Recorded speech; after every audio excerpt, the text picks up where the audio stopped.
दोस्तों, अगर आप यूपीएससी, बीपीएससी या किसी अदर स्टेट के कमीशन एग्जाम की तैयारी कर रहे हो या ग्रेजुएट लेवल से ऊपर किसी एग्जाम की तैयारी कर रहे हो तो करंट अफेयर्स सेक्शन को ध्यान से पढ़ें। इसमें ऑब्जेक्टिव यानी शॉर्ट के साथ साथ थोड़ी गहराई में भी उतर कर पढ़ें, जो आपके लिए फायदेमंद होगा। सतत विकास लक्ष्यों सस्टेनेबल डेवलपमेंट गोल्स के आधार पर भारत का विश्व में कौन सा स्थान है? ए 115वां, बी 116वां, सी 117वां अथवा डी 118वां। दोस्तों ध्यान रखिए, इसका आंसर है सी 117वां। दोस्तों, संयुक्त राष्ट्र द्वारा जारी विश्व के 193 देशों की सूची में जो सतत विकास रैंकिंग है, भारत को 117वां स्थान दिया गया है। जी हाँ, 117th। पिछले वर्ष यानी 2020 में भारत का जो रैंकिंग था वो था 115वां। इस दृष्टिकोण से देखा जाए तो 2020 की तुलना में 2021 में भारत के रैंकिंग में 2 स्थानों की गिरावट आई है। सतत विकास अर्थात सस्टेनेबल डेवलपमेंट की रैंकिंग पर्यावरणीय सेहत, जलवायु, वायु प्रदूषण, स्वच्छता एवं पेयजल, पारिस्थितिकी तंत्र सेवाएं, जैव विविधता इत्यादि जैसे विभिन्न कारकों के आधार पर तय की जाती है। ध्यान रखिए, ये सारे पॉइंट्स हैं जिसके आधार पर ये रैंकिंग तय की गई है। भारत का स्थान 4 दक्षिण एशियाई देशों भूटान, नेपाल, श्रीलंका और बांग्लादेश से भी पीछे है। यानी इन 4 देशों की स्थिति को देखें तो ये भारत से आगे हैं। भारत का कुल एसडीजी स्कोर 100 में 61.9 है, 61.9 है। भारतीय राज्यों के संदर्भ में भी रिपोर्ट में कहा गया है, झारखंड और बिहार, बहुत ही शर्मनाक स्थिति है कि झारखंड और बिहार 2030 तक सतत विकास लक्ष्यों को पूरा करने के लिए सबसे कम तैयार है। जी हाँ, सबसे पीछे हैं। कौन कौन? झारखंड और बिहार। 2030 तक झारखंड 17 एसडीजी में से 5 में पीछे है, जबकि बिहार 7 में पीछे है। वहीं केरल, हिमाचल प्रदेश और चंडीगढ़ एसडीजी हासिल करने की राह पर सबसे अच्छे स्कोर के साथ बढ़ने वाले राज्य अथवा केंद्र शासित प्रदेश है। ध्यान रखिएगा, राज्यों की मैं बात करूं तो पहले स्थान पर केरल और दूसरा हिमाचल प्रदेश, जबकि केंद्र शासित प्रदेशों में पहले स्थान पर चंडीगढ़ है। यहां पर विकास काफी बेहतरीन दिखाई दे रही है। निम्नलिखित में से किस राज्य सरकार ने अपने राज्य में राबता मुहिम अभियान की शुरुआत की है? ए हरियाणा, बी हिमाचल प्रदेश, सी पंजाब और डी राजस्थान। दोस्तों ये ध्यान रखें कि ये जो राबता मुहिम अभियान है, इसकी शुरुआत पंजाब राज्य में की गई है। सही आंसर है सी पंजाब। ये अभियान है क्या? आइए देखते हैं। पंजाब में राज्य सरकार ने इसकी शुरुआत की है। ये जो राबता मुहिम अभियान है, इसके तहत छात्रों के अभिभावकों से संपर्क किया जा रहा है। क्यों भाई? कोरोना काल और लॉकडाउन के दौरान छात्रों की पढ़ाई में जो बाधाएं आई, जो नुकसान हुई है, उनसे संबंधित समस्याओं के समाधान के लिए ही पंजाब की सरकार ने इस अभियान की शुरुआत की है। और इस अभियान के तहत याद रखिए, अब तक 12.71 लाख यानी 12,71,000 अभिभावकों से फोन के माध्यम से संपर्क किया गया है। किस अभियान के तहत? राबता मुहिम अभियान के तहत। किस राज्य में? तो राज्य है पंजाब। हाल ही में खोजी गई मेढक की एक नई प्रजाति लिटोरिया मीरा निम्न में से किस देश में मिली है? ध्यान रखिएगा, मेढक की एक प्रजाति है लिटोरिया मीरा, ये निम्न में से किस देश में मिली है? 4 विकल्प है आपके पास। ए ताइवान, बी न्यू गिनी, सी फिलीपींस और डी वियतनाम। तो दोस्तों इसका सही आंसर है बी न्यू गिनी। मेढक की नई प्रजाति लिटोरिया मीरा न्यू गिनी में मिली है।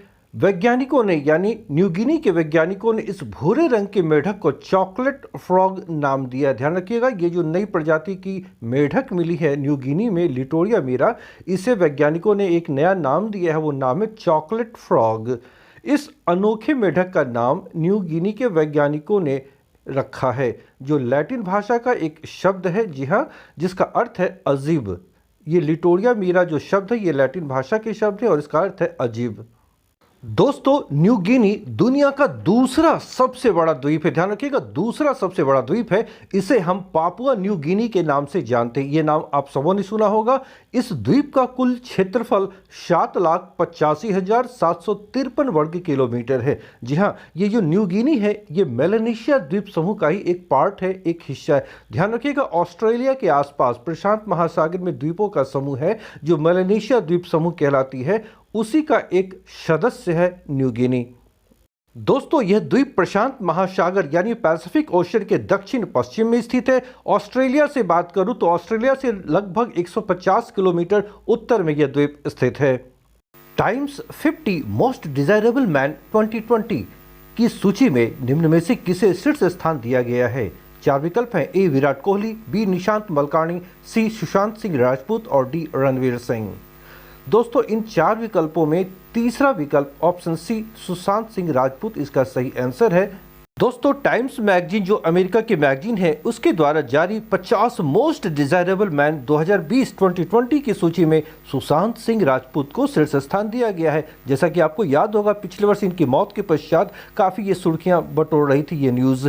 इस सूची में जो अन्य भारतीय शामिल हैं उनमें है अविनाश तिवारी, एली गौड़िक, निशांत मलकानी, रणवीर सिंह, रोहित सराफी, वरुण धवन और विराट कोहली।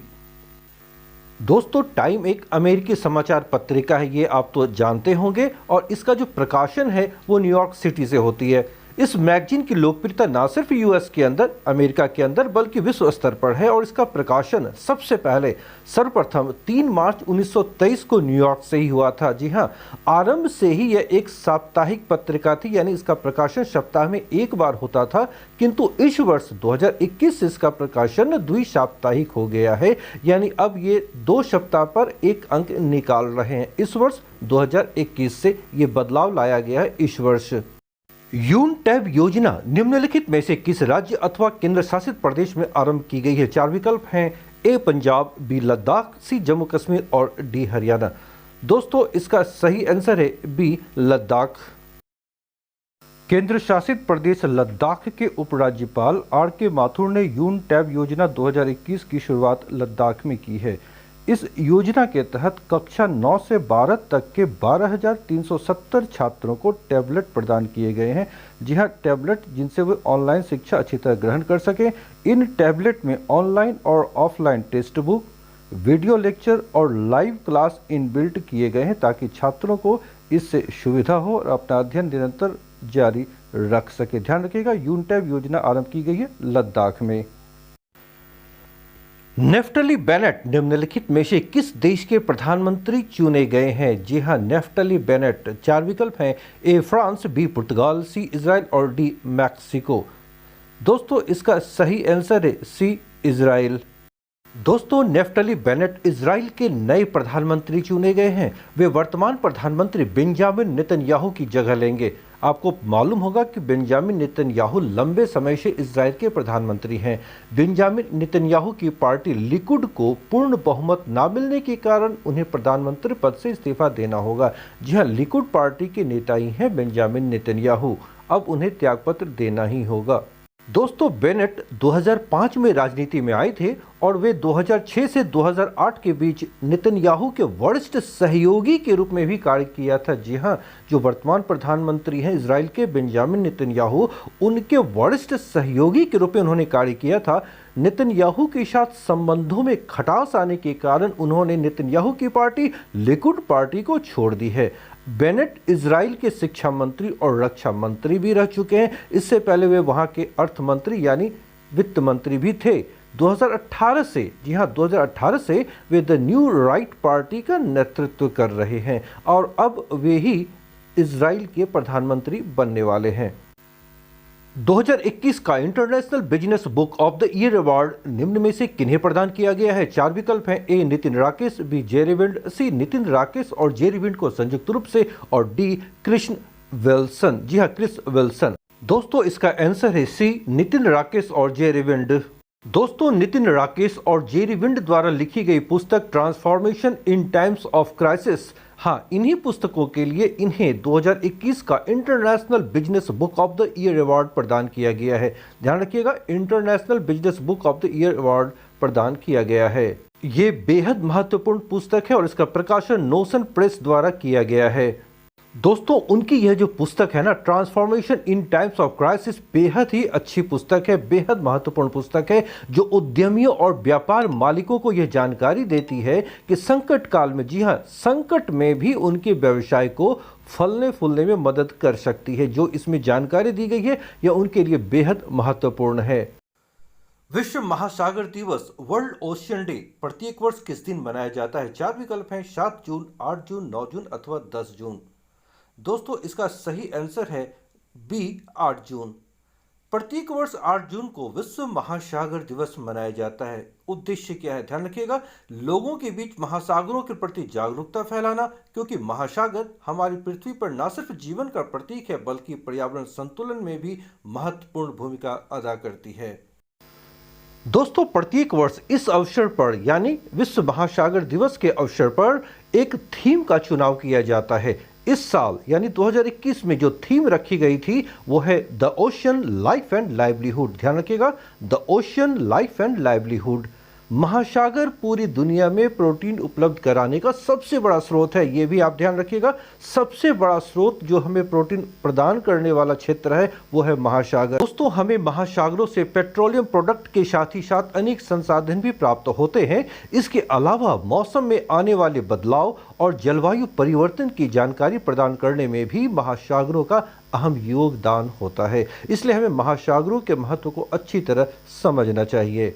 तथ्य आप याद रखें कि दुनिया की लगभग 30% आबादी, जी हां 30% पॉपुलेशन जो वर्ल्ड की है वो समुद्र तटीय इलाकों में ही निवास करती है, वहीं पर बसती है। तो पहला विश्व महासागर दिवस कब मनाया गया था? तो ये था 8 जून 2009 को। देखिए, सर्वप्रथम 1992 में रियो डी जेनेरियो में, जी हां 1992 में रियो डी जेनेरियो में पृथ्वी सम्मेलन का आयोजन किया गया था और इस दिवस को मनाए जाने का फैसला लिया गया था। किस दिवस का? महासागरों से संबंधित दिवस का। इसके पश्चात, काफी समय पश्चात कह सकते हैं कि 2008 में संयुक्त राष्ट्र संघ द्वारा इस संबंध में आधिकारिक घोषणा की गई। फिर जाकर अगले वर्ष यानी 2009 से यह दिवस मनाया जाने लगा। संयुक्त राष्ट्र महासभा के 76वें सत्र का अध्यक्ष निम्न में से किन्हें चुना गया? जी हां 76th। ए अब्दुल शाहिद, बी डॉक्टर जलमई रसूल, सी बुल्कान बोजकीर और डी इनमें से कोई नहीं।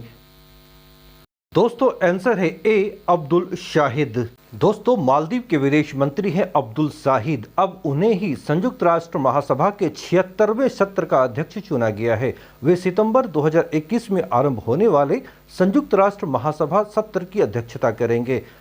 193 सदस्य, जी हां संयुक्त राष्ट्र महासभा में सदस्यों की संख्या यानी सदस्य राष्ट्रों की संख्या 193 है और उनके बीच अध्यक्ष पद के लिए, जी हां 7 जून को मतदान करवाया गया था, जिसमें अब्दुल शाहिद निर्वाचित घोषित किए गए।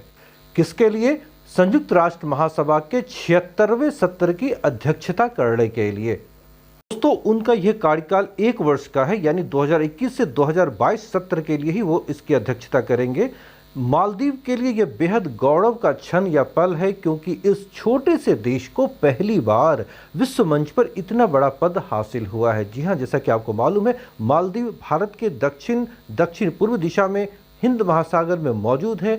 मेरापी ज्वालामुखी जिसमें हाल ही में विस्फोट हुआ है, यह निम्नलिखित में से किस देश में है? ए इक्वाडोर, बी इंडोनेशिया, सी चिली अथवा डी पेरू। दोस्तों, इसका सही आंसर है बी इंडोनेशिया। इंडोनेशिया का सबसे सक्रिय ज्वालामुखी मेरापी पिछले दिनों 4 बार फटा है। दोस्तों, इंडोनेशिया में 127 सक्रिय ज्वालामुखी है। जी हां 127 127 सक्रिय यानी एक्टिव वॉल्केनो हैं और इस देश में करीब 50 लाख की आबादी इस डेंजर जोन में रहते हैं, जहां पर ये सक्रिय ज्वालामुखी मौजूद हैं। माउंट मेरापी इन्हीं सक्रिय ज्वालामुखियों में से एक है। ध्यान रखिएगा, माउंट मेरापी। दोस्तों, माउंट मेरापी इंडोनेशिया का सबसे सक्रिय ज्वालामुखी, जी हां एक्टिव वॉल्केनो है, जो मध्य जावा और इंडोनेशिया में योग्याकार्टा जो एक शहर है उसकी सीमा के बीच मौजूद है। जी हां, जावा द्वीप और योग्याकार्टा नगर के बीच मौजूद है। मेरापी पर्वत योग्याकार्टा शहर से लगभग 28 किलोमीटर उत्तर में स्थित है और ध्यान रखिए, इस नगर की आबादी 24 लाख है और हजारों लोग इस ज्वालामुखी के किनारों पर निवास करते हैं, जिनका जीवन सदैव खतरे में पड़ा हुआ रहता है। रायमोना वन अभयारण्य निम्नलिखित में से किस राज्य में अवस्थित है? 4 विकल्प हैं। ए मध्य प्रदेश, बी छत्तीसगढ़, सी असम और डी अरुणाचल प्रदेश। दोस्तों, इसका सही आंसर है सी असम। दोस्तों, रायमोना वन्यजीव अभयारण्य वाइल्ड लाइफ सेंचुरी जो है असम में स्थित है। जी हाँ, असम राज्य में। और इसे 5 जून 2021 को, जिस दिन विश्व पर्यावरण दिवस मनाई जाती है, इसी दिन असम के छठे राष्ट्रीय उद्यान के रूप में अधिसूचित किया गया। आप ध्यान रखिएगा, इस दिन छठे राष्ट्रीय उद्यान के रूप में इसकी घोषणा की गई है। रायमोना राष्ट्रीय उद्यान पश्चिमी असम के कोकराझार जिले में, ध्यान रखिएगा इसका जो लोकेशन है ये असम में कहां पर मौजूद है, तो पश्चिमी असम के कोकराझार जिले में, जो पश्चिम बंगाल और भूटान की सीमा जहां पे लगती है उसके साथ जुड़े क्षेत्रों में यह मौजूद है। और यह भी ध्यान रखिए, ये जो इलाके हैं ना, वो बोडोलैंड प्रादेशिक क्षेत्र की सीमा है और इसी क्षेत्र के अंदर यह रायमोना वन्यजीव अभयारण्य भी मौजूद है। साथ ही चिरांग रिपु आरक्षित वन का उत्तरी भाग भी इसमें शामिल है। ये वन है चिरांग रिपु आरक्षित वन असम में, उसका उत्तरी भाग भी इसमें शामिल है। किसमें? रायमोना वन्यजीव अभयारण्य में। दोस्तों, करंट अफेयर से संबंधित ये वीडियो अगर आपके लिए उपयोगी साबित हो रहे हो तो इसे लाइक करें, शेयर करें। अगर आप नए हो तो चैनल को सब्सक्राइब करें और बेल आइकन को अवश्य दबाएं ताकि हमारे नए वीडियोस के नोटिफिकेशन आपको यथाशीघ्र मिल सके। मिलता हूँ नेक्स्ट वीडियो में। Till then, bye.